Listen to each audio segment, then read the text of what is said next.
Hello guys! Magandang araw sa inyong lahat.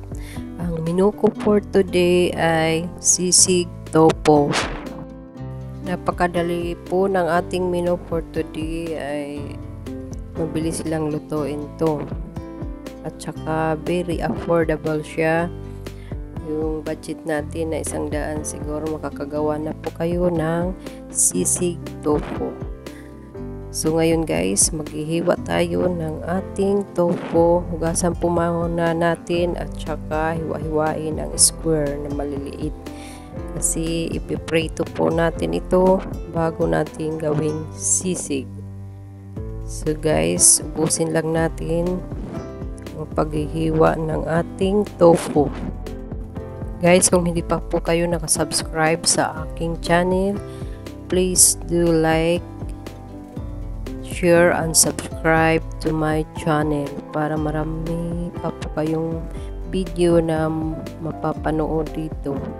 Guys, habang naghihiwa pa po tayo ng ating tofu, ay mag-i-intro po muna tayo para mag-start na po ang ating paggagawa ng ating my favorite tofu sisig.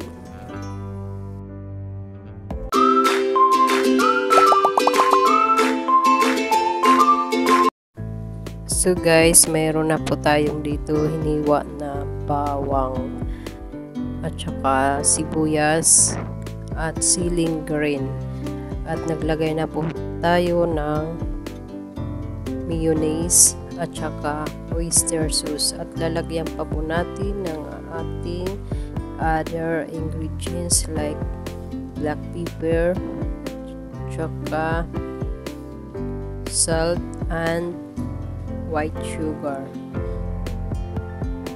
So i-mix lang natin ang ating ilalagay na ingredients na mayonnaise at saka yung oyster sauce. Mix lang natin ng maayos para mabalance ang ating timpla.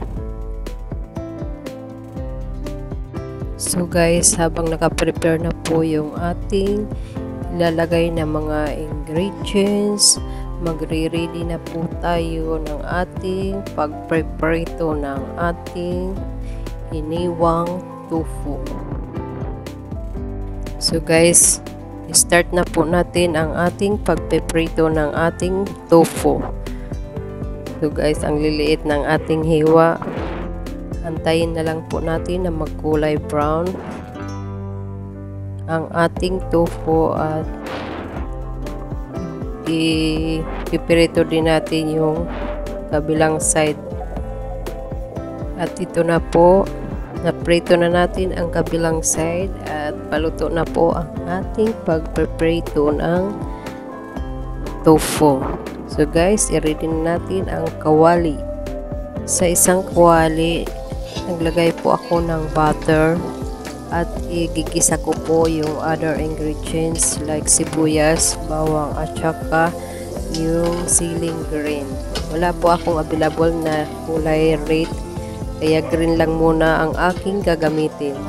Guys, in 5 minutes gisa natin ang mga ingredients at ilalagay na po natin ang ating tofu. So, ihalo lang natin ng maayos. At saka, pinatay ko po muna yung gas.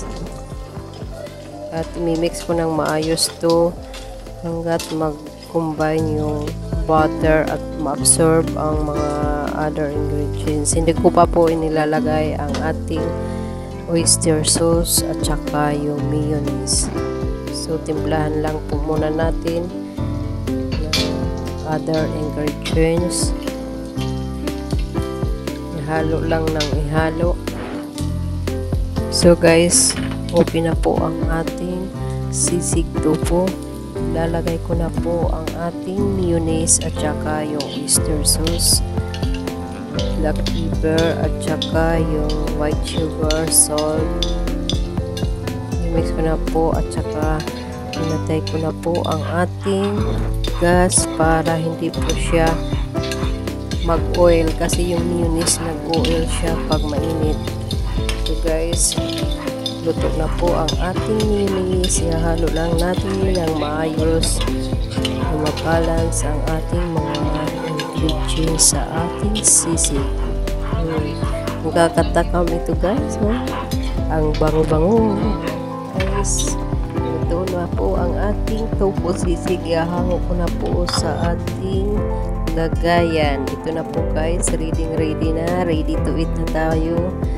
So kung gustong-gusto nyo ang recipe na ito, see the description para sa ating complete recipes.